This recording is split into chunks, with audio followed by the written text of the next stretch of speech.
Hello and welcome to the Film Pulse Podcast. This is episode number 221. My name's Adam Patterson. Joining me today, the man who's got to catch 'em all, Kevin Rakestraw.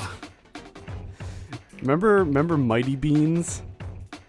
And how we would always go, have you got them all? Because the little, like, the slogan for that was... I forgot all about like, that. Have you got them all? But we always...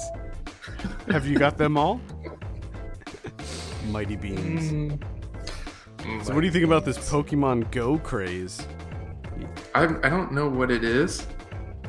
I don't really understand it. I don't really know Pokemon. Like, you just, like, find stuff. You just, like, catch them in your phone? The game itself is very bare bones. Like, there's not a lot of content there as of yet. Apparently they're going to be adding a lot more stuff, but for now... You basically go out and you find Pokemon in the wild in real life and then catch them. And then you can power them up and you can evolve them and then you can have them fight other Pokemon at gyms that are at various landmarks in your area and try to take over the gym. So it's I've been playing it casually. I haven't been like going out and trying to hunt down the rare Pokemon or anything like that. But I was gonna say, like, I think it would be one of those things that'd be kind of cool. Like if I was just out, if I was like, oh, let me check my phone real quick, and just like scan around, and be like, no Pokemon. Or I'd be like, oh shit, that's cool, I found one. Yeah, and then like I wouldn't be like walking around. Yeah, like I haven't been going out and actively searching, but on my way to work and. You know, just walking, because I live in New York City, so I walk everywhere I go, which is really a perfect place to play this game. Because there's tons of these, like, there's these things called Poke Centers, or Pokemon Centers or something, where you can kind of check in. And they're at various, like, businesses and just different landmarks and areas. And you get items for checking in. And so, because there's tons of them everywhere. In fact, I live above one. So you can check in every 5 minutes and you get more items and more experience.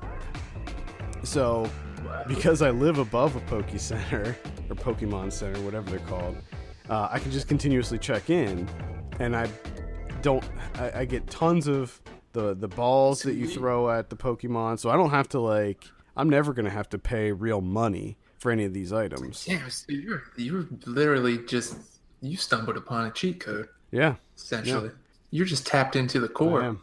It's a pretty fun game. I wonder how this game works for like small towns. Because I imagine it's gonna be like super fun for like the cities because there's got to be like a bunch of Pokemon and everyone's playing. Well, Pokemon. That's the thing, the social aspect of it. Like when we went to the park yesterday, and just tons of people playing it. I mean, it's like. You can see videos online. There was like a rare Pokemon that was spotted in Central Park, and there were like 200 people that showed up. So it's really kind of interesting that it turned into this kind of phenomenon. Will it have lasting power? I have no idea. Yeah, but I just wonder like how much fun is it for say like the 4 kids that are playing in Wyoming? Yeah, I mean in like a small town of like 400 people. When you live in a real rural area, I imagine you have to drive. You'd have to drive to. Yeah, like do you get chances to get cool Pokemons? I mean, I think that the only thing I think that the Pokemon centers would be more spread out. Like they probably won't be as abundant in really rural areas. I mean, there is a downside to being in the city too, and that's if you want to even have a chance at taking over one of the gyms, you have to be super high level even in the first week. I mean, I haven't even attempted to fight anybody at the gym because they're so much higher level than all of my measly little Pokemon that I found out and about that there's no point. How many Pikachus do you have? I don't have any. I think that's a rare one. Damn.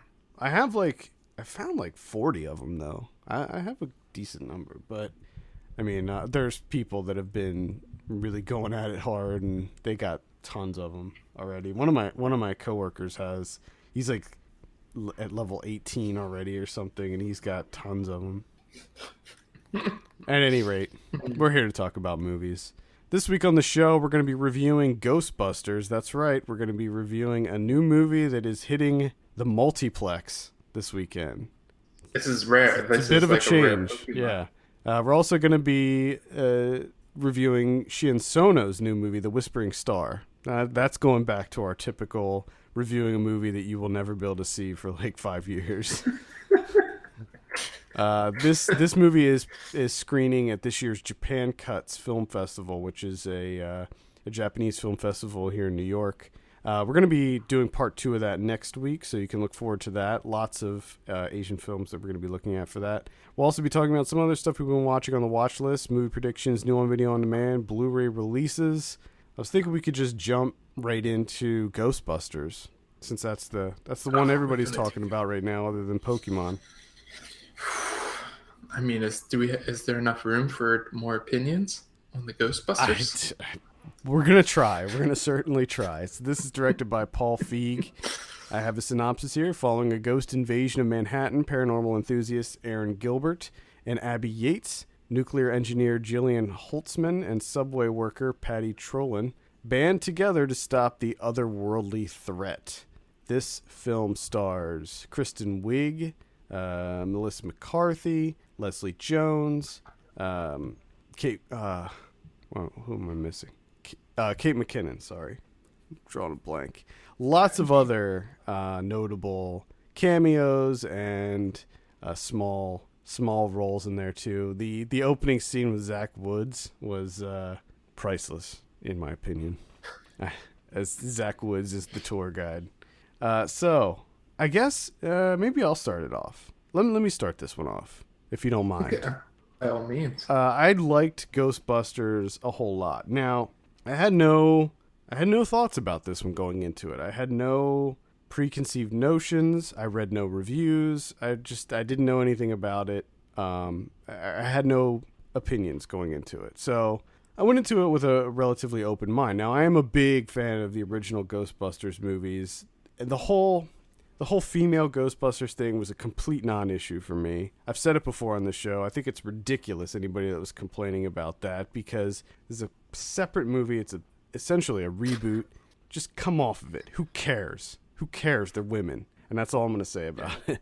That being said, I felt like this really captured the feel of the Ghostbusters. I mean, it felt like a Ghostbusters movie to me, from the music cues to the ghost busting action, and the comedy was a little different. I mean, now it was definitely that Paul Feig style. You know, he's the guy that did Bridesmaids, so it's definitely got a different tone as far as the comedy goes than the original Ghostbusters, but the jokes are still there. I mean, it still kind of does this really fun blend of comedy and horror.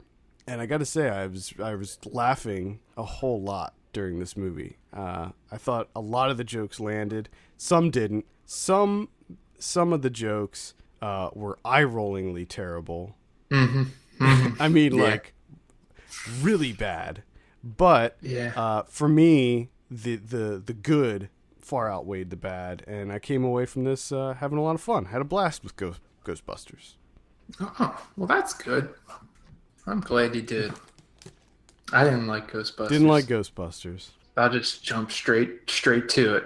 Just jump straight into it. I had, again, like you, I don't really have any preconceived notions going on. I was actually pretty excited because I like all the people. You know, having Kristen Wiig, Melissa McCarthy, Kate McKinnon, and Leslie Jones busting some ghosts just sounds like an absolute great time. But this is a bizarre film to me. Well, one of the things is I don't remember the first Ghostbusters. Well, you don't have to. No, but I think it felt like it was kind of like it felt constrained by the first movie because they had to do, like, you know, the cameos and the callbacks and the little winks and nods and stuff. Which it seemed like anytime it started to get like its own rhythm going, it had to do like a callback or a cameo, and then like everything died, and then it starts up again and everything dies. And there's just some really, I mean, Ozzy Osbourne. Like, Yeah, that was one of the. I'll tell you just what I said after the movie was any movie, and I probably said this before on the show. Any movie that has a scene involving a musical, like a rock group at a concert, it instantly dates the movie, and I can't stand movies that do that.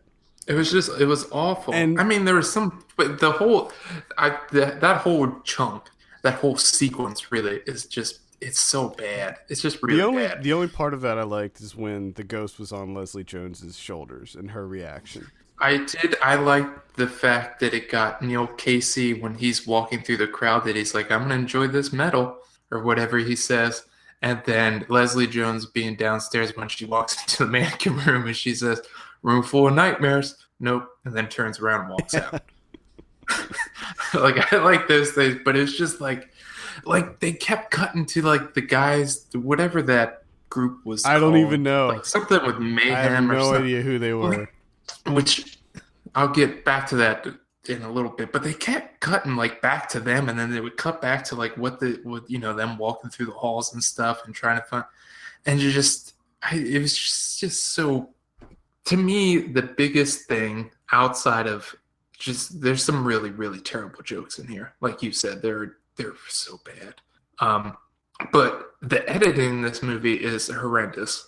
Like it's really bizarre for a final product where they just like cut to random things and then they cut back. And then there's even sections where they cut and you know that there was like a bigger scene. It did feel. And you're just like, oh, something got cut out there. It felt. Holy shit. It definitely felt truncated, but it also felt like they maybe reshot some things or added some additional things, like some throwaway gags and stuff like that in there. They had to do something because it doesn't really feel like it's edited. It feels like it was like amputated. They had a finished product and they were just like, all right, let's go through and just cut some shit out. Because there's some really bizarre transitions. It feels so weird. And I think that also fucked with the pace a lot. I didn't mind the pace too much. I was okay with it. I felt like it was relatively even. And I didn't like any of the actual like ghost busting. I wanted more, maybe not more, but maybe more variety. Well, to me, and I could be wrong, but this is how it felt to me. It felt like there was less ghost busting and there was more fucking Hemsworth. It felt like it seemed like they did a lot of Hemsworth stuff. Yeah, which he was all right, I guess. It was like that joke got old, that was quick. That's the problem is that he was dumb. Like they established that right when they meet him, but then they just keep riding it. It's just like all right, I get it. He's a hunk, but he's dumb. But you're keeping him around because he's a hunk and he's the only person that applied or whatever. Yeah, that I'll agree with that. I mean, I thought he was funny. I thought Chris Hemsworth was funny, but he had some good stuff. Like when they first asked him to answer the phone, he says that it's in the aquarium.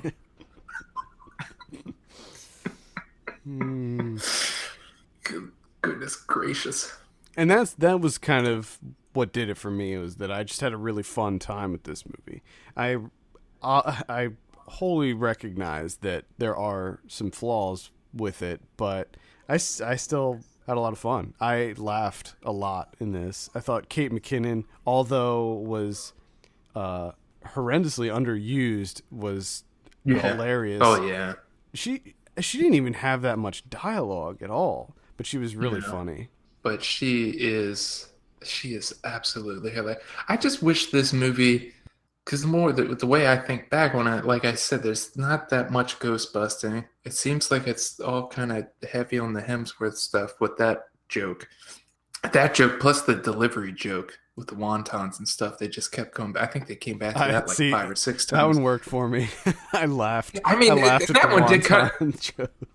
It kind of worked for me too, but it almost felt like the movie didn't even have enough confidence in the 4 characters, because I thought it worked best when it was just them 4 like doing their banter and just joking around and stuff. But it didn't seem like there's a lot of that to be honest. I think that one thing that this maybe suffered from was that it felt like an origin story. So it definitely had a lot of those kind of tropes that you see in superhero movies that have an origin where they're getting to know each other for the first time, they're teaming up, they're learning the ropes, they're inventing the gadgets, they're learning how this whole ghost busting thing works. They're finding their office and the car and all of that stuff. So this is all, it's very much an origin story. And they already said that this is going to be this is a franchise. There's going to be many of these movies. So I'm wondering if now that all of that stuff is kind of out of the way in this one, that they can focus on the ghost busting and the banter and all of that stuff that you feel is lacking in this one. Well, and I'm definitely in for another one. Don't get me wrong. Even though I didn't like this one, I'm still in it because I want more of them, the four of them.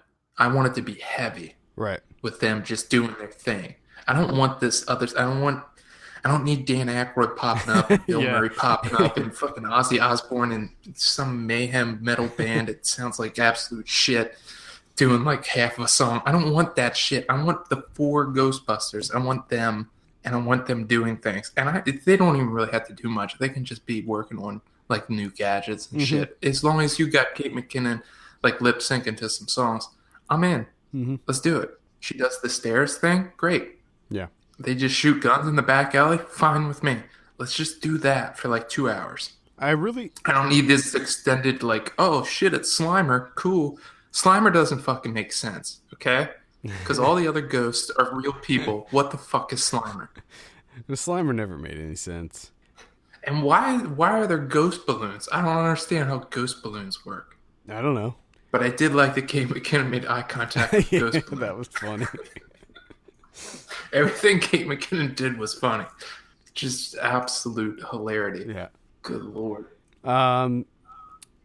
The cameos, I could have done without them, honestly. I mean, it was fun to see these, the original Ghostbusters playing these little roles and stuff, but they all felt so super. Like, Bill Murray's was the meatiest one, and it was fine, but it just didn't need to be there. They all felt like they were tacked on. Mm-hmm. And it really did kind of pull you out of it, especially because you're like, what world is this? What are we living in here? But yeah, they felt like interruptions. Honestly. Yeah, that's what they felt like. Yeah, they did. But the thing is, they were so brief for the most part that I was like, oh, whatever. I don't really care. I mean, it was. That's why I'm hoping that like this is the one that got kind of everything, like they got all that stuff out of the way. Mm-hmm. The stuff that they had to put in there. Yeah. And then the nenext one we can just move forward. I did like Annie Potts as the desk clerk. I thought that one was. I did enjoy. I thought she was funny. I liked that cameo. That was a good one, and that they made Leslie Jones' uncle Ernie Hudson. But you knew the entire time. Yeah. But then again, that one kind of just went on forever. It did, unfortunately. That was the other thing too. The end credits, the scenes during that. Mm-hmm. That was bad. Well, never ended. Yeah. And then like the whole like the skyscrapers with the things. And the things. I didn't really care about that. I was like, whatever. That didn't bother me too much. The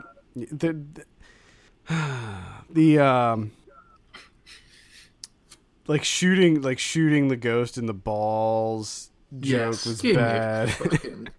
It's a ghost. It's not. It's a logo. It's a ghost. It's a logo of a ghost they turned into and it's shining. But ghosts don't have balls. A ghost ain't got no testicles, and it's not even a real ghost. It was a logo. And are we? So he turned. Are we even assuming that was a man? Like, yeah. What? Like, can he feel his ghost testicles? Phantom pain? Yeah. Like, it's just that was so stupid. But then again, it's one of those things where I live in I don't know what small town America, whatever shit you want to call it. And It was pretty crowded screening. Saw it in the sweetest place on earth in Hershey, and we were the youngest. Like everyone else was like 50, 60 years old or higher. Like everyone was old, and they ate that shit up. When he got shot in the balls, they just erupted in laughter. When she got slapped in the face, and she was like, "Oh, that's gonna leave a mark," which it never do that. Let's like I stop. know. What? That should Come never be in a on. movie Come ever on. again. But again, they ate that shit up. When she pulled out her gun and was like, "Say hello to my little friend," but she didn't get to finish it, Yeah. Again, that's something that should never be never. That should never be done ever. Like if it shows up in your screenplay, you should be fired and never allowed to work ever again. But when she did that, they erupted in laughter. They just ate that shit up. They thought it was the greatest thing ever. Yeah, same with my audience. And every time one of the cameos came up, everybody was just hooting and hollering. I saw it at the IMAX at AMC in Times Square, so there was it was not a bad crowd, to be honest. It was an okay crowd, but yeah, they were definitely eating it up. They were loving it, and I was enjoying it too. I wish I could remember more of the jokes that made me laugh, but I was laughing quite a bit throughout this one. I essentially laughed at everything Kate McKinnon did, especially in which and this is the funniest thing in the entire movie to me, was just her walking over to the bathroom to get Melissa McCarthy and just sing-song "Come Get Your Sandwich." Like, to me, that was the funniest thing in the entire movie. Well, that, and the other thing that was pretty good was Andy Garcia flipping out about being called like he was the mayor from Jaws. Oh, yeah. Yeah. Oh, and Cecily Strong going, she thinks they're all sliding doors. That So was sad. funny, yes. That was definitely a moment that I was laughing a lot. I enjoyed the big action scene towards the end when they were kicking all the ghosts' asses. I thought that looked cool. It was very stylish. It was all done like slow-mo and stuff. And they had all the crazy guns and stuff, and I enjoyed that. I thought that was fun too. So yeah, I mean, I wish there was a little bit more. But hopefully, maybe that's what we're getting with the second one. yeah, because they set it up where Kate McKinnon was showing off the new traps that she was coming up with in the containment unit, which was, the big thing from the other Ghostbusters series. And then they ended up, I guess I'm getting into spoilers at this point. Yeah. I won't divulge anything else about it, but yeah, I had a good time with it. I was just, I thought it was That was a meh. I thought it was So Blake reviewed this on the site. He gave it a 7 out of 10. We have a comment here from Chunk Basker, and he says, He says folks going to see this movie are giving it 1 to 3 stars at most. Strange how some critics try to push it higher. The poor writing / jokes and tired cliches through it prevent this movie from being anything higher. I would disagree with that. I think the comedy is a very subjective thing, and while I do agree that some of the jokes certainly didn't land, I thought that, at least for me, the ratio was in favor of me enjoying more of the jokes. They have something good. They have a good framework here. I just hope they do more with it next time around. Yeah. Now, I know I said I wasn't going to go back to it, but I am going to go back to the whole female Ghostbusters thing. Oh, and I think that it's just funny how it's one of those situations where there's nothing that you can do, because people that hate the fact that they're played by women will deny that. They're like, "Why? That's not why I don't like it. That's not why I don't like it." But then those people will complain that the critics are only giving it a favorable score because they are women. Yeah. And so it's like this strange divide where it's like, why can't we just ignore the fact that they're women? Oh, yeah. I mean, to me, it's not a good movie. Okay? To me, it's not a good movie. But at the same time, if Blake, because I think Blake gave it like a 7, right? And you're probably going to give it like a 7. And I'm not going to like flat out argue with you, because I don't think it's that, it's that terrible that I would have to get like in an argument with you, and I can't possibly comprehend how you could like this movie. Like, I can totally see how someone could like this movie. And there's stuff that I liked in it too, but it's just overall, I don't think it's that great or even that good, really. I can totally respect that too, and I can respect what Chunk is saying here, where the writing and the jokes didn't work for him either, and I totally get that. I mean, they worked for me. I thought it was funny, and I like horror movies, and this had some, actually there were some jump scares in this. And at first, the way that they set it up with Zach Woods and like the opening sequence, I was like, oh man, this is going to be great, because I thought that was such a strong opening sequence. But it wasn't, it didn't quite have that same impact throughout as far as the scares go. Yeah. I mean, they kind of put a lot of thought into that first one, and then the ghosts were kind of like... They just weren't scared. They didn't really care. And and also it was kind of lazy too, because it's Slimer and the Stay Puft, and and it's like, yeah, it's kind of cool to see those guys again, but at the same, let's make our own movie here. Let's make something else. Like I hopefully we got all that out of our system, and we can just make a new Ghostbusters movie. I'm okay with Slimer, that's fine, but what they did with Slimer, I'm not going to say what it was, but what they did with him was not, like, that did not work for me at all. I was like, ugh. Like, just show Slimer eating and then doing something, and then that's it, you know? Yeah, just like they lingered on Slimer too long in this. We didn't talk about the villain of this movie too much, Neil Casey. What did you think of him? It's just, I liked him. I thought he was funny.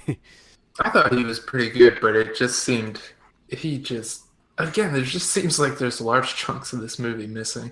You thought that maybe there was more with him developing his... It felt like there had to be, because they keep like coming back to him, and then... Yeah, there could be.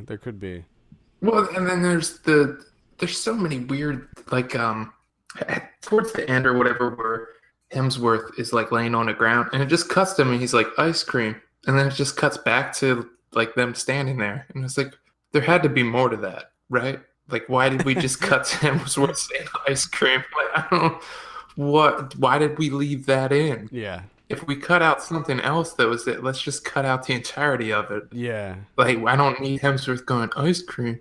Well, that was just so bizarre. And then like how he would position the people, because it felt like, okay, there's something else there, but they never showed it until the end credits. Yeah. And it's just like, so that was just set up for the end credits? Like, I don't get that.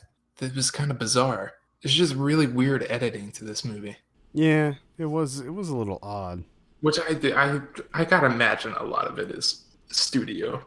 Like, a lot of this is the fault of the studio. And I'm sure that this is one of those movies where Paul Feig would have them do many takes of the same thing and just have them ad-lib, punchlines and stuff like that. I mean, because that's one thing that he does.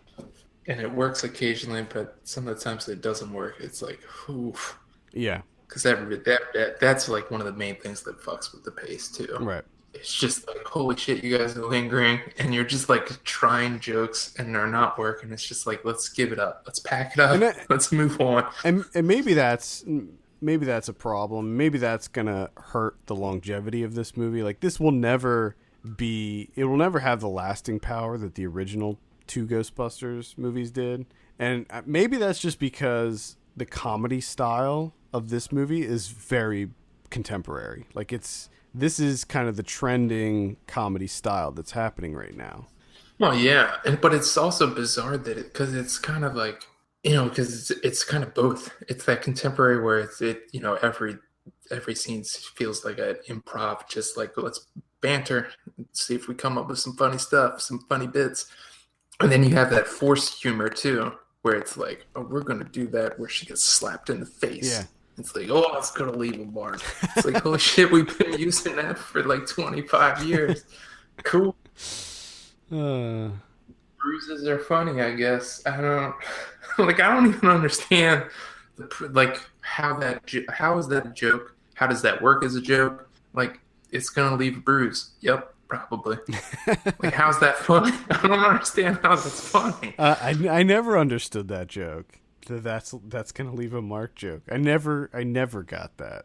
Yeah, it probably will. It probably ruptured a vessel, like underneath the skin, and it probably will leave a mark. It's called science. Like, yes, you're scientists. I just don't get it. Yeah. We keep using it. Yeah. All right. Any final thoughts on Ghostbusters? It's weird because it failed for me, but at the same time, I'm looking forward to another Ghostbusters. Yeah. So I don't, you know what I mean? Mm-hmm. It's weird, but I thought it was a fun ride. I didn't feel very nostalgic during this, and maybe that's one thing that diehard fans of Ghostbusters will have a problem with, is that even though there's the cameos and there's the callbacks and stuff, it still doesn't feel very nostalgic to me. Although it does feel very much like a Ghostbusters movie.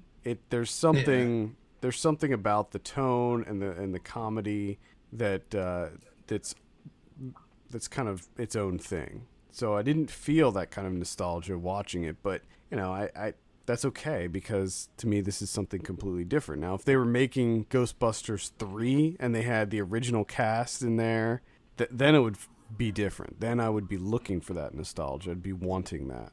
Yeah. But at any rate, that's Ghostbusters. I'm going to give this one I'm sitting between a 6.5 and a 7 on this one. So somewhere like a 6.75 for me.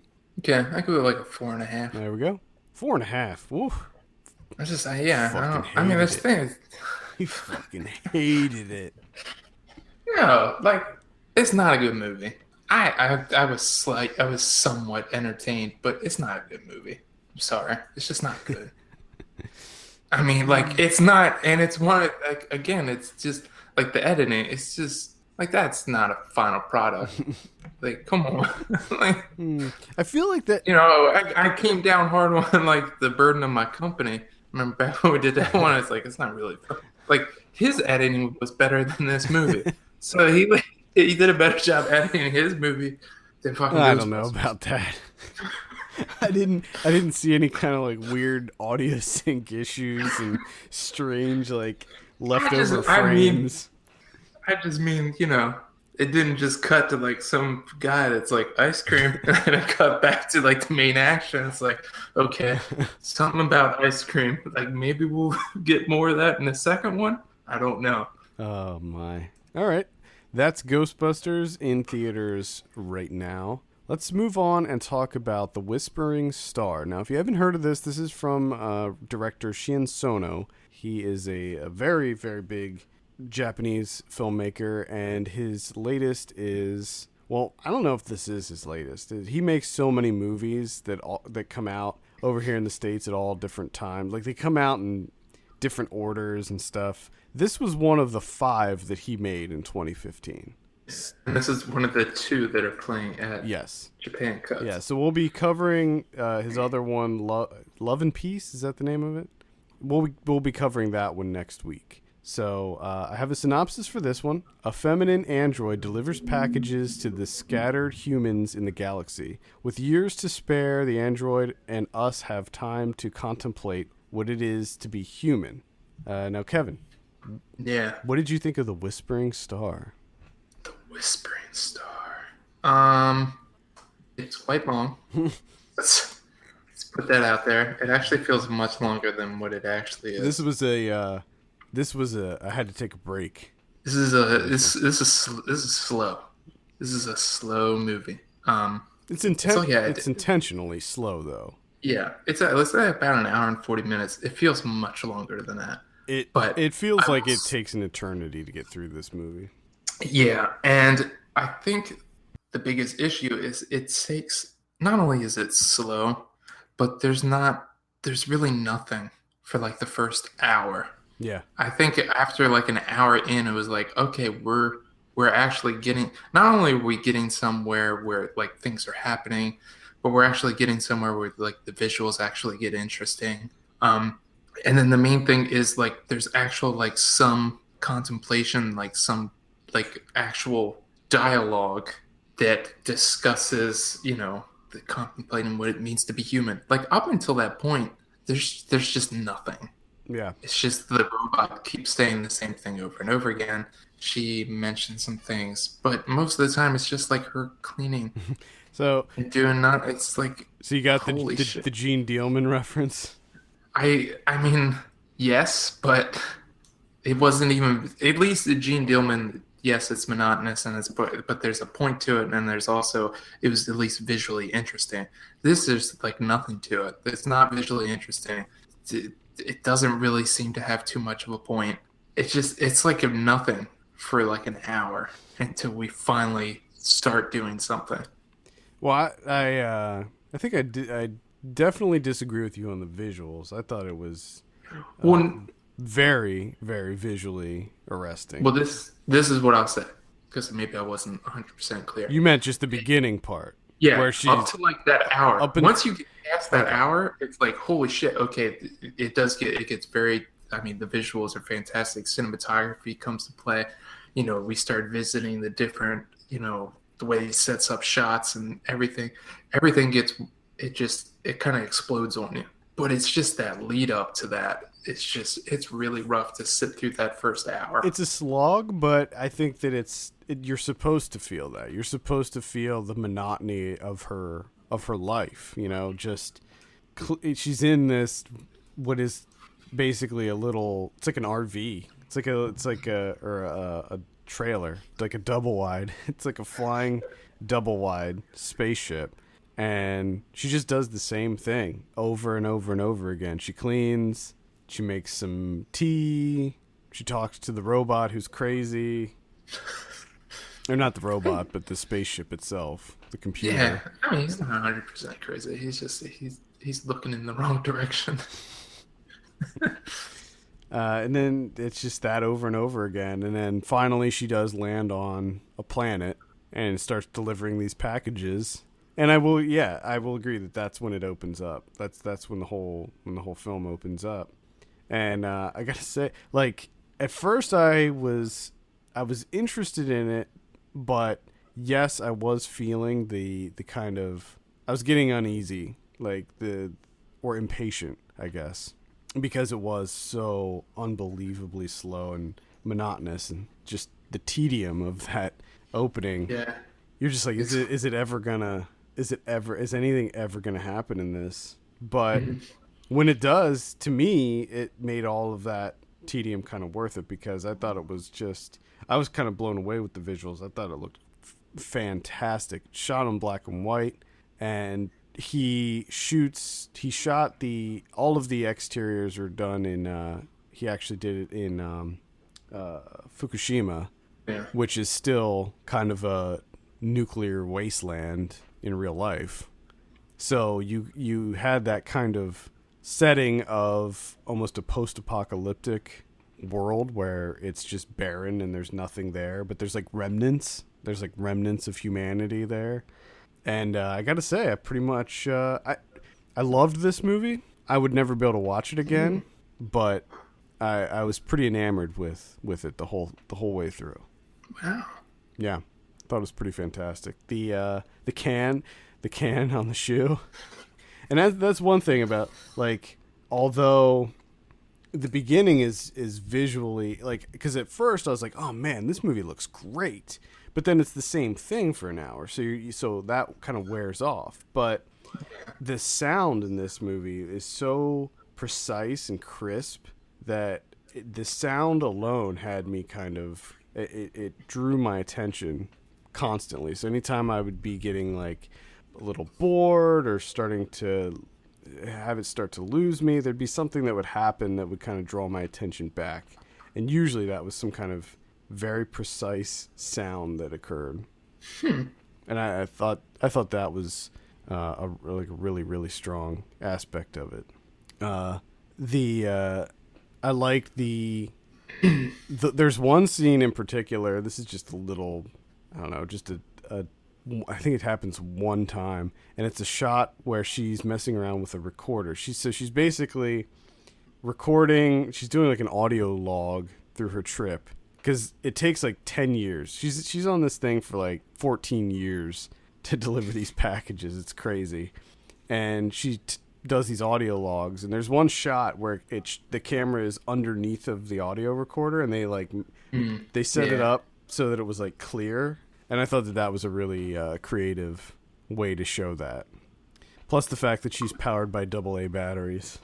That's it. Like when that first occurred, because up until that point, I didn't know she was an android. Yeah. And then all of a sudden, she just popping all these batteries out. I'm just like, wow, okay. I mean, that's something different. The two other scenes that I absolutely loved in this movie was the scene with the lady that had the cigarette stand on the beach, and just how it just followed her as she went and got her stamp or whatever.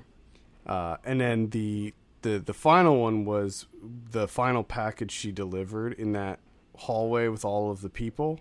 Oh yeah, I mean that was amazing. Like that was fantastic. That whole scene is really what drove this entire film home for me. I was like, holy crap! Like this is beautiful. This is, and if you, it is almost worth it just for that ending. Yeah, I mean it is just amazing.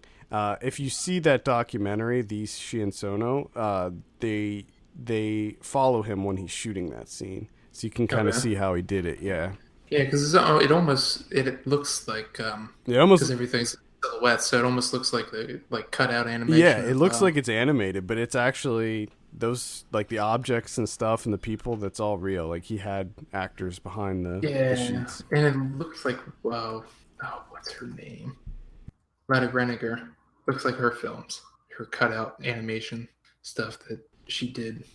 Yeah, I mean that was something, because that's like completely different than anything that you see in this movie. Like it just completely shifts visually. Yeah, because that scene is very minimal. It's very clean. It's very, very clinical. Whereas almost everything else is very gritty and kind of dirty, and everybody's disheveled, and like the world is falling apart. And then you see that, and it's like it is completely different as far as like visual style, but it just takes forever to get there. and I also got to say that, I mean, not only like, thank God, yes, after that first hour it does kind of open up visually and it gets far more interesting, but at the same time I never really felt anything contemplation wise that he's kind of throwing out there. Is like, what's it mean to be human and everything. Like everything felt, the little things that he does touch on seem very surface level, very basic. I don't know if I'm missing something here, or it didn't connect with me in some way. Oh, maybe. Which is very, very, very much possible. It's just kind of got lost in translation with me. But it felt kind of hollow to me. I mean, yeah, I can appreciate it for just on like the visuals, the cinematography and the narrative of it. But I didn't really feel that contemplation there. And I didn't really think there was anything really to like ruminate. Well, it didn't really spark any, it didn't provoke any thoughts within me. And at least for me, I didn't get the impression that he was trying to say anything incredibly deep. I think what he's trying to say is that, being human it's all about the little things. It's the small things that give us our humanity. And that's why, like, when she decides that she's going to check out some of these boxes, she's going to open up some of these boxes, and the stuff in them is like just random shit. It's like a cigarette butt or, some paintbrushes. It just feels like he takes, like what some people say now is, because it's all, but like you said, it's the small thing, it's that personal touch. That's why they use this service. And essentially it's kind of what people say now, like where it's like, it's the personal touch of receiving a letter in the mail, getting correspondence from someone, a handwritten note, that type of thing. It's essentially that, but then blown up into like, well, it takes 15 years for it to get there. Like, are you really that connected to the personal touch? And then, it's just a pencil. It's just like, I don't, like, I kind of see what you're saying, but at the same time, like, it seems pretty thin to base a whole movie on that, and then an hour and 40 minutes worth too. Apparently, he wrote this story like decades ago. And it was like one of the first movies that he thought of, and it's been brewing, and he's never been able to have the money. Never been able to raise the money to make it. And then finally he was able to do it. And all the stuff with Fukushima he added all that stuff in, but yeah, everything else was from a script that he wrote when he was in his 20s. Yeah, thought that was interesting. But one thing that I didn't like was the whispering. So all the dialogue in this is done through whispering, and I get it, but I just thought it was annoying. Like I got annoyed by it. I mean, I thought it was, at first I was like, oh, that's a novel idea. Yeah, it just, I don't know. But I mean, I felt indifferent towards it, definitely by the end. It's just like, okay, really all in with this whispering. All right. Yeah. I mean, maybe like not put that in the title then. Like, it seems like you're really gung-ho about the whispering. Oh, he was. Gung-ho. So it sounds like you were this one fell a little bit flat for you. It did. It fell a little bit flat. Yeah, that's unfortunate. A little bit. That's unfortunate. But it is. I mean, I gotta say that I'm pretty much leaning towards it's worth it just for that end scene, that whole sequence at the end there. Yeah, because that's fantastic. It's worth it for that. Like I said, that scene is what really drove this home for me. If it just ended, or it didn't have any kind of big culminating scene or anything like that, which I suspected that it was gonna just kind of fizzle out, I probably wouldn't have come away from it liking it as much as I did. But that scene's really what drove it home. And I thought that there was gonna be more color in it, because there is one scene that is shot in a very vibrant color, but they never come back to it. That's it. And that to me, I was like, oh well. I thought for sure that there was going to be more, but no, they never come back. Which I was kind of okay with, because I thought the black and white was a great aesthetic for this movie. It does look good. It wasn't just like a tacked on thing like so many other black and white films tend to feel like, where it's like, what's the point? Why is this black and white? To me, this felt purposeful. Yeah, but I also love when people are like, "What? Why is it black and white?" It's like, who cares? Like, it's black and white. Like, just fucking deal with it. Yeah. Why? Who gives a shit? Why does it have to be in color? I was just gonna say, why does it have to be in color? I mean, it's for fucking films. Like, it doesn't have to be an accurate representation of reality. Like, it's a movie. It can be whatever the fuck you want it to be. Exactly. I think it's interesting to compare this to Tokyo Tribe, which is it's really like polar opposite. Well, the funny thing is the other one, which we're probably going to talk about next week, Love and Peace. That's like a family film musical. So just like, it's just all over the fucking map. Yeah, I think it's impossible to pin this guy down as far as style. Like, he just does everything, and that's what makes him such a great director. I do see, like, Miike. I think there's definitely a comparison to be made with those two directors. Although to me, Miike's fallen off a little bit over the years. Yeah, and I feel like the quality of Sono's films has been higher, like cumulatively. Oh, yeah. But I guess we'll find out more when we talk about Love and Peace next week. Oh boy! So The Whispering Star, Kevin, what are you going to give this one out of 10? Ooh, I'm going to give it 6.5. All right, I'm going to give this one an 8. Ooh, yeah. I like how I can't like settle on a number anymore. I always give 2. I don't know why that is. Sometimes it's hard. The whole number thing, like. Because anytime I give a number, I instantly regret it after it leaves my mouth. Mm-hmm. Oh, yeah. So, yeah. I regret everything we always say here. Right. Yep. That's every Sunday. There's a chunk of time where it's just I'm making regrets. It's fun. It's fun. Well, there you have it. That's The Whispering Star. Keep an eye out for it. It's playing right now at Japan Cuts, so you can, if you're in New York or attending the festival, you can check it out there. If not, just keep an eye out. I'm sure it'll end up on VOD at some point. I don't know if it has distribution yet, but I imagine like WellGo USA or one of those distributors. Someone will. Yeah. I think I don't think he ever has problems. Yeah, I think that Sono, his stuff is highly regarded enough that he shouldn't have a problem finding distribution in the States. Yeah. So, I want to talk about, before we get into what we've been watching, there's a TV show that I've been watching, and Kevin, I think you've been watching too, and that's Stranger Things on Netflix. Mm-hmm. Now, it's rare that we talk about TV shows. I mean, usually I'll just throw a shout out to one that I would recommend, but with this one, it has a very filmic vibe to it. Like, this feels like a movie to me. Even though it's a TV show, I think that this could qualify as a movie. It's just an 8-hour-long movie. So my first question is, how far are you into this series? That's what I was just trying to figure out. How many episodes are there? There's 8 total. Oh man, I think I'm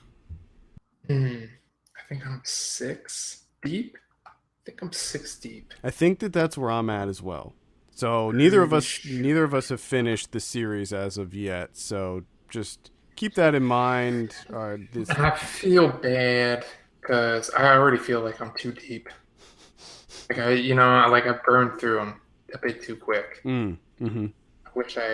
Because I like it so much. That's what makes it really difficult. Is that like having to wait for the second season? You gotta wait a year. That's the worst part. It's like fucking sucks. That's the Netflix model is a bit of a double-edged sword. Like, you get it all at once, so you can just burn through it in a couple days, but then you have to wait because normally these shows would be coming out once a week, so it would last you at least 8 weeks in the case of this show. But a lot of the other Netflix shows are 12 or even more episodes.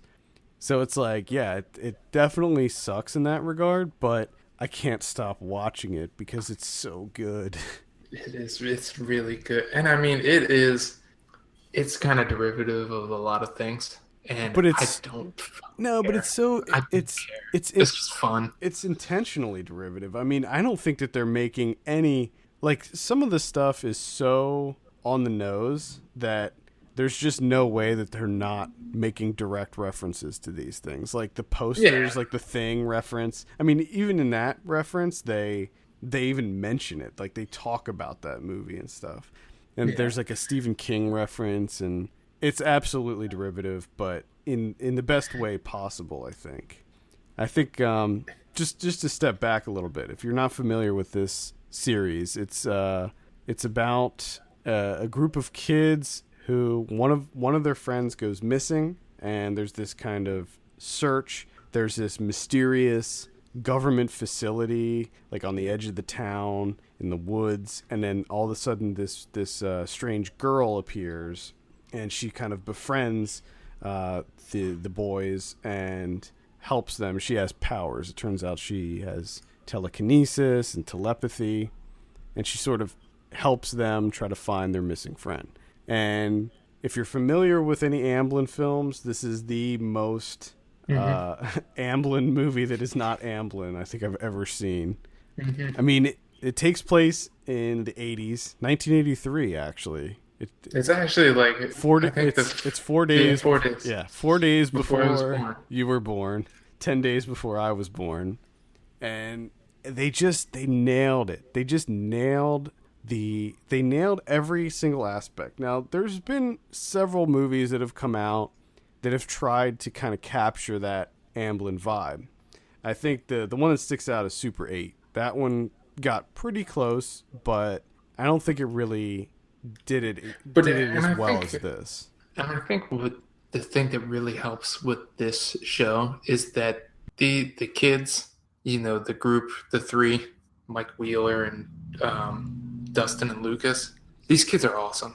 Yeah, and especially the kid that plays Dustin. Yeah. Holy shit. I mean, he's fantastic. I could just watch. The kids are so great. The kids are great. You just want to spend more time with these kids. They're so likable, and that was like a lot of these characters are likable. That's the thing. Like you don't have any kind of, other than the people you're supposed to not like. Everybody, like for instance, the chief Hopper.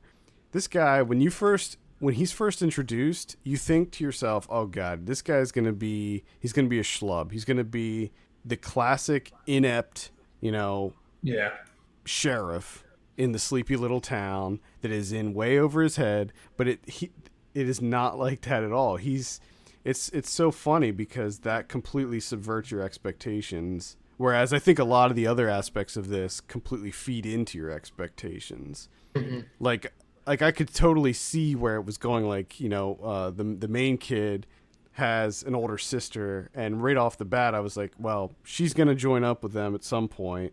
And then she's like dating the dickhead kid now, but she's going to fall for the other, kid, the older brother. And it's like, of course it plays into all of those things, but to me, that's not, it still works. It's not lazy or cliche. It feels right. Like it feels like this is what's supposed to happen. But like just going back to Chief Hopper, he's great. Like he knows, like he puts the pieces together so quickly. You're just like, damn, this guy's good. Like he's good at his job.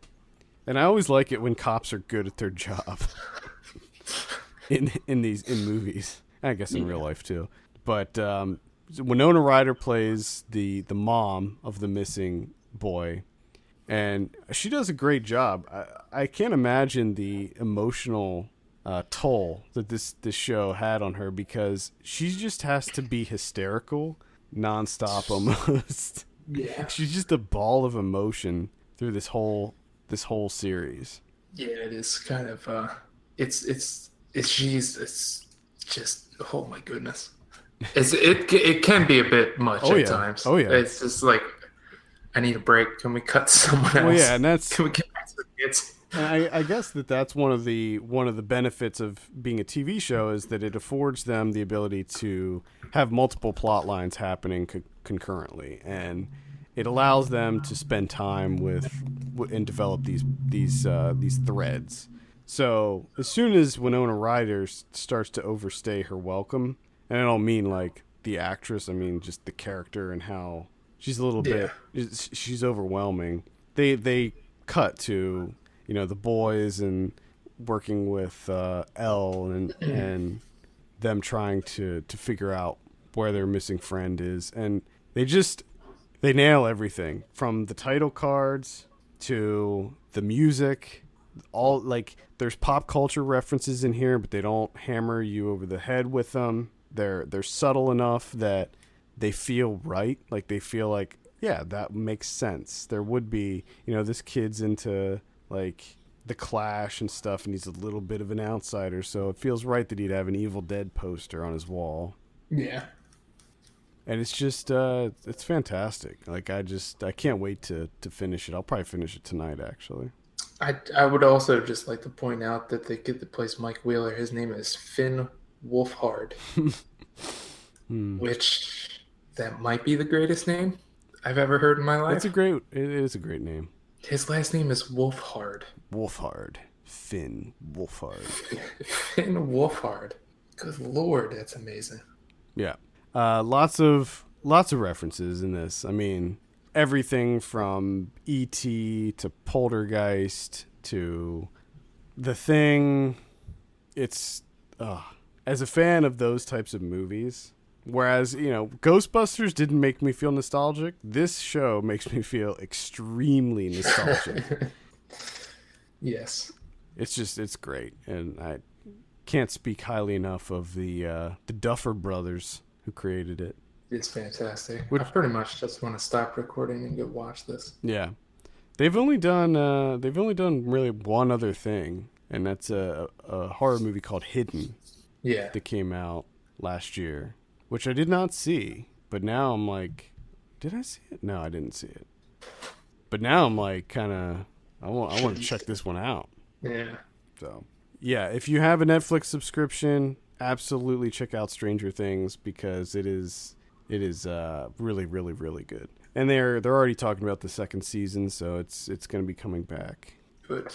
Yeah, absolutely. Let's talk about some other stuff we've been watching. I think I'll start it this week. I saw Human Nature from 2001. Oh, yeah? Yeah, this is directed by Michel Gondry, written by Charlie Kaufman, and produced by Spike Jonze. Holy shit. That's the trifecta right there, friends. Watch out. Have you seen this? No, I have not. Yeah, this was, I think, maybe one of the only Michel Gondry movies I haven't seen. Pretty sure I saw almost all of his movies. And this one was a weird one. This was a weird little movie. It's a strange one. Really? Yeah. So it stars Patricia Arquette and Tim Robbins and Rhys Fonz. How do you say his last name? I have no idea. So it stars the three of them. Patricia Arquette plays this naturalist where she has this affliction where hair grows all over her body. She's so like an ape, and she is so distraught over this that she decides that she wants to kill herself, but then a mouse shows up and kind of makes her realize that she wants to be alive. So she goes out and lives in the forest, and then she writes a book about it and becomes a celebrated author. So she becomes involved with Tim Robbins, who's a scientist, and he is working on an experiment that teaches mice table manners. And so the two of them kind of fall for each other, and they are out on a hike one day, and they happen upon Rhys Fonz, who was raised by a man who thought he was an ape, so he thinks that he's an ape too. So they capture him, and they take him back to the lab, and they kind of teach him how to be human. So they teach him how to talk, and they teach him etiquette and all of this stuff. And he can't contain his primal urges, so he's like always trying to hump everything, and it's kind of ridiculous. This movie's kind of ridiculous. It sounds a bit ridiculous. Yeah, it had its moments, to be sure, but overall, I don't know. It just felt kind of lame. Like the whole movie just felt kind of lame. It was an interesting exploration into human nature and what makes us human and all of this, and what separates us from primates. But I don't know if it necessarily worked. Not all of the comedy landed. Some of it felt a little juvenile, but some of it was pretty funny. I didn't really like Tim Robbins in this. I don't know if you were supposed to necessarily like him, because he was kind of just he wasn't a very likable character to begin with. But it was an interesting little movie. There was some really, being a Michel Gondry film, there are some kind of quirky visual moments in there. There's some interesting like montages and stuff where he played around with some set design and stuff that was kind of clever. So I would maybe a light recommend. Just don't go into it expecting greatness. With Michel Gondry, Spike Jonze, and Charlie Kaufman attached, you think like, man, this movie's gonna be amazing, but it's not. Yeah, it's mildly enjoyable. Yeah, it's all early stages of those guys. Yeah. But you can see the promise there. Like it's interesting to see their early stuff, because whereas it may not be as good as their later stuff, you can see their style there. Like you can see their ideas and their creativity kind of flowing through this one. Yeah. So that's Human Nature. Can't say I'm going to be running out. No, I probably wouldn't. Probably wouldn't recommend it. Probably wouldn't recommend it for you. Check that off my list. Peter Dinklage is in it too, and he looks really young in it. Yeah. Yeah. Did you see here that Hilary Duff is in it? Yeah, she is. She's only in it for one scene, and it's a flashback of when Patricia Arquette was telling the story about how she, when she first discovered that she had this hair affliction, and Hilary Duff plays the young Patricia Arquette. That's kind of funny. I will say also, if you're into Patricia Arquette, she is naked throughout a whole lot of this movie. Makes sense. Yeah. I really only watched 2 films this week because the first one that I watched took quite a while. They were all kind of long because Whispering Star was pretty long. Ghostbusters was long as fuck.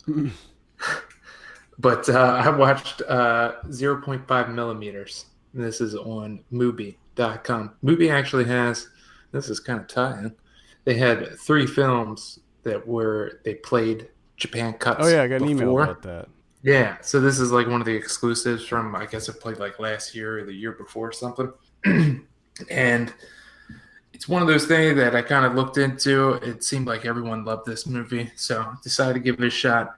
Right before I hit play, I noticed that it said 196 minutes. This is a long and I was like, oh shit. But I already hit play, and I was like 10 seconds into it, and I was like, well, I'm 10 seconds into it. I might as well see it out. Because I figured, I already invested some time. So I'm like, I'm going to do 196 minutes. I'll just, take breaks, and I'll just try and watch it. It took me like a couple of days. All right. But one of the things that works with this is they're like little episodes. So it kind of has like each story has like a beginning, and then it kind of ends, and then another one starts. So you kind of know where to stop. Oh, okay. So it kind of works in that way. And this movie it's astonishing.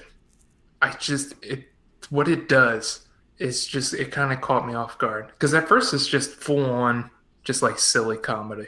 And essentially what it is this woman, Sawa, is she's like a home care person. She takes care of the elderly in the home. And she's working with this one family, and she's taking care of this guy. And they, can you work outside of the hours? I'll pay you a shit ton of money. We just want you to sleep with him. Not in like a sexual way, just sleep beside him through the night. That's it. Because he's about to die, and it's something that he keeps saying that he wants. So she's like, okay, I'll do it. Well, of course, he just starts licking her face like in the middle of the night. And then it's just a comedy of errors. Persons commit suicide, and then the house burns down, and then, silly comedy, Japanese style. So where it goes from there is her just trying to go around and find opportunities to she essentially starts out like, it's like a scam / like fucking with these old men, because she like catches them doing embarrassing things or breaking the law in some like small way. And then she's like, I'm going to tell the police or tell the community, and your reputation's going to be ruined. And if you don't want me to do that, give me a place to stay and give me food. So she essentially just goes around like setting up living situations, really, by, scamming these men, conning them. And it starts out that way. Like each episode starts out that way, where like one guy's like trying to steal porn, and she catches him and then just harasses him until he's like, fine, you can stay with me. But even then it like kind of transitions that when she's in that situation at home with the people, like she takes over and just starts caring for them, like cooking, and like changes their lives, and like, actually sits and has discussions with them. And there's this like really silly goofball comedy to it. But then at the same time, it gets really, really dramatic. And it just like the way it's able to glide between the two is just really impressive. And it does it for 196 minutes. And I gotta say, for that 3+ hours, I didn't really feel the length. Interesting. I enjoyed myself the whole way through it. And the lead performance, who's actually the sister of the director, Sakura Endo, she's fantastic in this movie. Like, I can't recommend this movie enough. It's great. Wow. Okay. Might have to check that out. 0.5 millimeter. I thought that was in reference to mechanical pencils. Well, it is the best size if you're, well, no, it's not. Sorry. I was always a 0.7 man myself. I'm sorry. But no, because I forgot. I'm a 005 guy. Oh, 005. So you're the. I gotta go 005. I gotta get it as small as humanly possible. Yeah. Well. Yep. That's definitely your style. But holy shit, this movie is so good. I'll definitely have to check that out. That's 0.5 millimeters, available now on Mubi. Got 28 days left to watch that sucker. Now, I don't understand how that works. So you have to have a Mubi subscription to watch it, or what? Yeah. Okay. So if you have a Mubi subscription, you can watch it. Interesting. I saw Midnight Cowboy. This was the only other one. I only watched 2 other ones this week as well. Midnight Cowboy from 1969, directed by John Schlesinger. Nice. The classic. This is one of my classic Americana films that it was on my list of shame forever. And I finally was like, you know what? I'm going to do it. I'm going to sit down. I'm going to watch some Midnight Cowboy. I'm in the mood for a sleazy New York film. And I heard that this was one. And it kind of was. It wasn't that sleazy. Like, it wasn't Abel Ferrara sleazy. So you should have just went with Abel Ferrara. You should have just watched, whatchamacallit? What was that one I watched last? I already forget the name Fear of it. City? Yeah. No, I didn't. I wanted to watch something good. Oh, so I didn't sell that movie. No, you didn't sell that one. the Behringer effect did not really work on me. So this is with Dustin Hoffman, Jon Voight. Is this the old classic I'm Walking Here? Yep. That's the I'm Walking Here, which was famous. That was famously ad-libbed line that became kind of a cultural thing. But so basically, Jon Voight plays a hustler from Texas, and he decides to move to the big city and hustle some women. But man, New York is not the place for a small-time hustler like him, because he comes in and like the first day, he basically loses all his money, and he gets hustled like 5 times.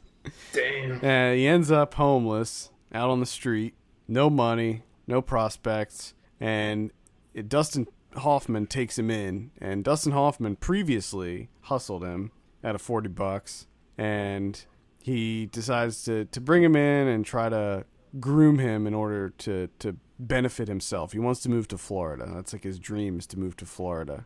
Yeah. And he's a cripple. He has a limp, and I'm not saying that to be politically incorrect. It's just that's what they say in the movie, and it's a great film. I mean, I think that it's truly an American classic. It's I think it's like number 35 or 45 on AFI, the AFI Top 100. It won a whole shitload of Oscars. It was the first X-rated movie to be nominated for Best Picture at the Oscars, and it was one of only 3 movies that are X-rated to be nominated for any Oscars. The other 2 being, can you guess? Can you guess 1 or 2? No guesses. Wait. X-rated movie nominated for an Oscar. No. I think classic, because the X rating kind of went away. Well, it was Clockwork Orange. Clockwork Orange. Yep. Mm-hmm. And Last Tango in Paris. Last Tango in Paris. Mm-hmm. Those were the other 2.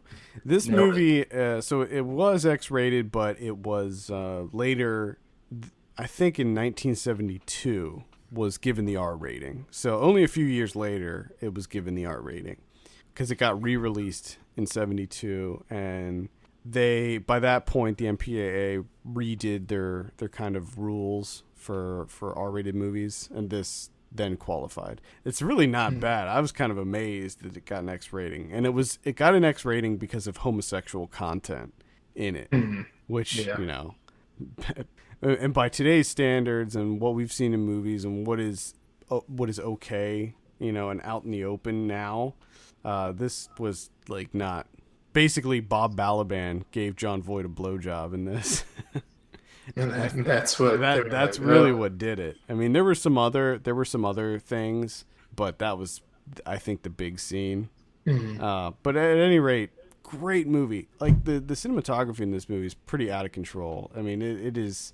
They mess around with aspect ratio. They do all kinds of different camera tricks and stuff that just it felt really contemporary to me. And one of the other things that felt really contemporary was the dialogue. And this is, I don't know if it's considered a comedy, but it's really funny, and the style of humor was very modern. A lot of like kind of just dialogue based like reactions. Like I felt like I was watching a Paul Feig movie, for God's sake. That bit was good.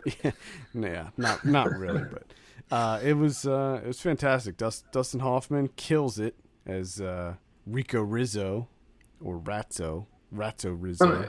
Well, that's the thing. It seemed like they were really good back then at making it feel like it was just improvised banter. Mm-hmm. But it was just because we're watching the In-Laws, the Criterion that I did.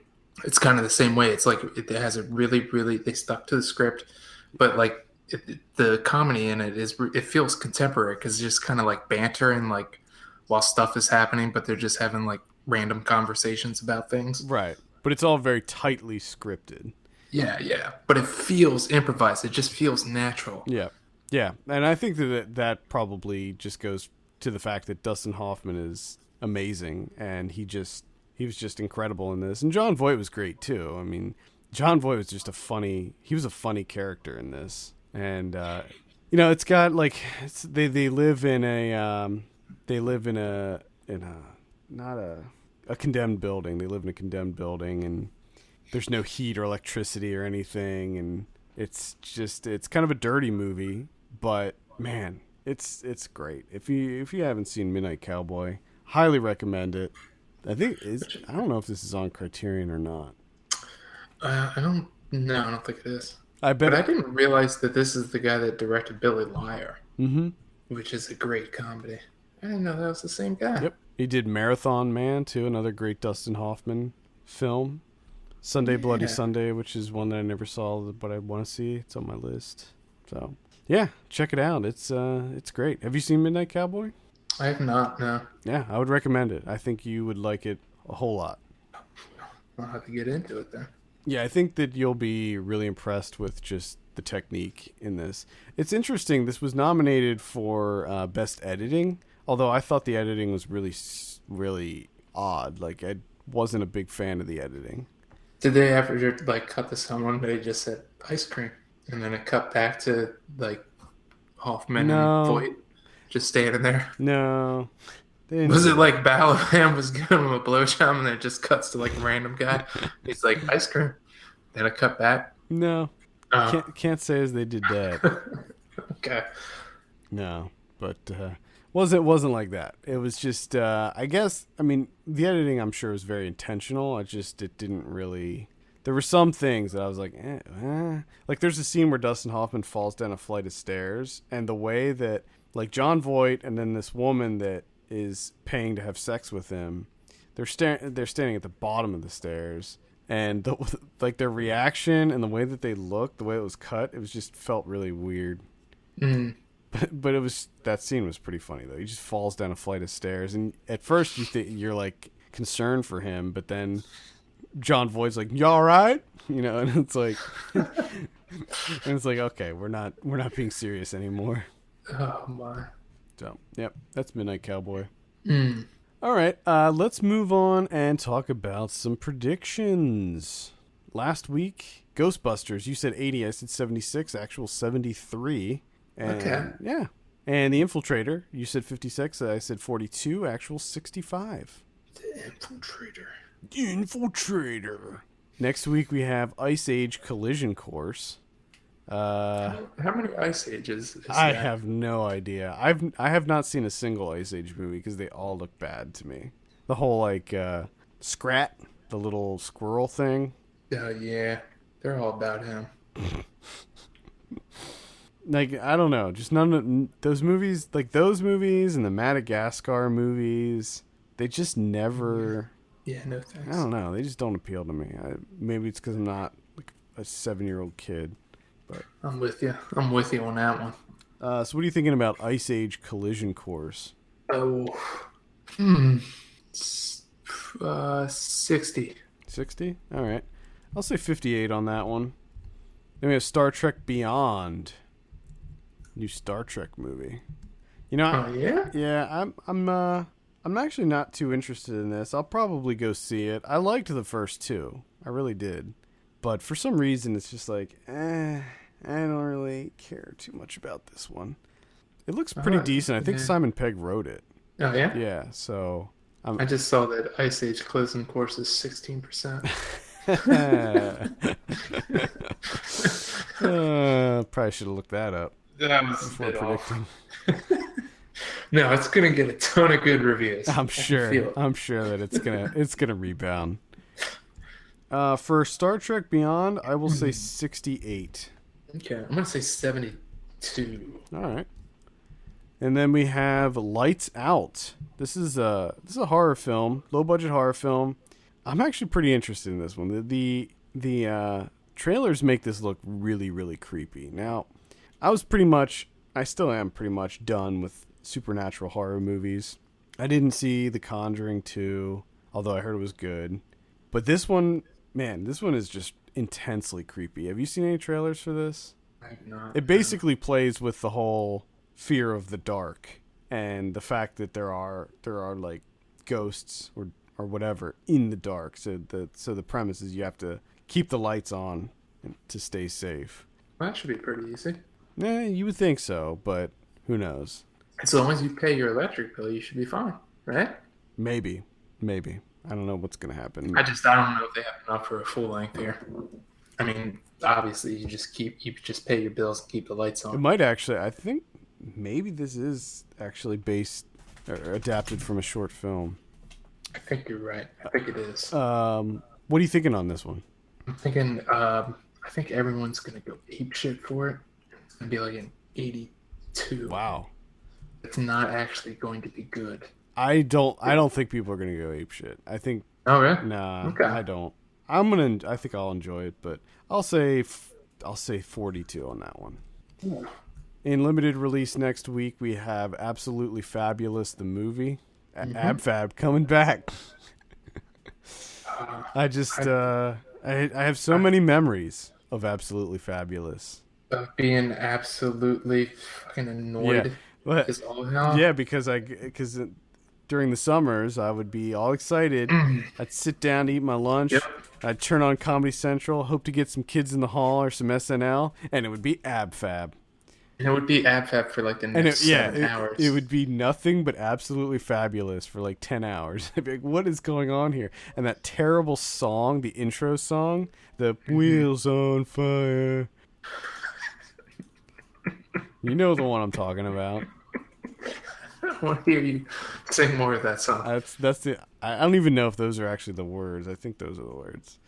I have no interest in this one. I've been seeing trailers for it. Like when I go see indie movies and stuff, they always have trailers for this. You with this? And it doesn't look funny at all. Like I don't understand. I've never found them funny. No. I don't. It's just not my type of humor, I guess. I just don't get it. I I don't know. I don't even know what's supposed to be funny about it. I know, same here. I feel like it's the old style British humor. You know, like when people talk about British humor and that it's not funny, they're talking about Absolutely Fabulous. They're talking about that and then the other comedies that were big during that time period. Before like the UK somehow got funny all of a sudden. Also in limited release, we have Don't Think Twice. That's the new Mike Birbiglia comedy with Keegan-Michael Key and Gillian Jacobs, and Mike Birbiglia is also in it. It's about improv. This is decent. I saw it at Tribeca. It's okay. I think that's probably going to be on VOD too, but let's see, what else do we got here? Not a whole lot to mention. Yeah, that's pretty much it for theaters next week. On VOD, let's see, we have, this is for Tuesday, July 19th, Vintage Tomorrows. That's a documentary about steampunk, I think. Mm-hmm. Sure. I'm not sure why we need that. And then on Friday we have The Childhood of a Leader, which I'm very excited about that one. Yeah. Brady Corbett. There you go. Very excited about that one. Don't Worry Baby and Quitters. I just want to point out something else here because I just discovered something else about Ice Age Collision Course, and I like how that I'm learning about this movie because I never heard of it until this episode, and I'm learning about it as the episode goes through. And now I've seen the poster for it, which is that thing whatever his name is with the acorn thingy, and apparently he's in space this time. Like, What? What? Really? He's in a space suit. He has a space helmet, and they even built the suit like around his tail, and he has his foot on top of the acorn. Oh, I see. So I guess he's in space now. So this is going to be the worst. Can I change that to a 0? Okay. Now, if I knew that this was in space, I would have made it a 0. And apparently it's just Scrat this time. Oh yeah, Scrat's epic pursuit of the elusive acorn catapults him into the universe, where he accidentally sets off a series of cosmic events that transforms and threatens the Ice Age world. How does it catapult him in, like, oh my god. I mean, they're just... That looks so bad. Are all the voices the same? Ray Romano, John Leguizamo, Dennis Leary, Jennifer Lopez, Queen Latifah, Adam Devine. Looks like a lot of them are the same. Because I know Ray Romano, John Leguizamo, and Dennis Leary, and Jennifer Lopez were all in the other ones. Oh, and Queen Latifah, too. Well, looks pretty terrible. Simon Pegg's in that one. And Nick Offerman. Neil deGrasse Tyson plays Neil DeBuck Weasel. I'm sure that'll be a funny joke. That's wonderful. Next week on Blu-ray, this is for Tuesday, July 19th, we have... what do we have here? Killzone 2. I'd recommend checking that one out. You were a big fan of that one. Hell yeah. Killzone 2. I'm always confused because you say Killzone 2, and I always think of it as SPL. Yeah. So I'm like, Killzone. Yeah. Killzone 2 is the American name. SPL 2 is the international name. Gotcha. Batman v Superman Dawn of Justice comes out. And I don't know if this is... I mean, I'm guessing that the one that's coming out is the like Ultimate Edition or whatever the hell. The one that goes from being too long to being ridiculously too long. Demolition, that's the one with Jake Gyllenhaal. That's pretty much it. A whole shitload of anime as usual. OJ Made in America, the ESPN 30 for 30 documentary. I heard great things, but it's like 10 hours long or something, and it's just like... I've heard a couple people say that it's amazing. Yeah. But I'm not sitting through that. Like, I sat through a 3+ hour comedy. That's as far as I'm going. That's like, I'm done. They do, again, with Made in America, they break it up. So it's more of a TV show. You wouldn't have to watch the whole thing. There's breaks. So that's pretty much it for Blu-ray releases. What do you have? Are there any Criterions next week? Are there any Criterion? There's 3. Whoa. Yeah, watch out. We got Night and Fog and Muriel or The Time of Return, both from Alan Resnaz. Got both of those coming out. And then you also have A Touch of Zen from King Hu, 1971. Oh, Wuxia. Little Wuxia class? Wuxia action. Yeah, not into those. Night and Fog has a cool cover, a little minimalist cover. Yeah. I feel like I saw that movie. Probably did. It's is it a Holocaust World War II movie? Yeah, I feel like I did see that movie. More than likely. Yeah. All right. I think that's going to do it for this week. Thank you so much for listening. You can send us your questions and topics to podcast@filmpulse.net. You can follow us on Twitter @FilmPulseNet, @FilmPulseKevin. And please take a minute to look at our Patreon page, patreon.com/FilmPulse. And consider helping us out by becoming a subscriber. For Kevin Rakestraw, my name's Adam Patterson. We'll see you next week.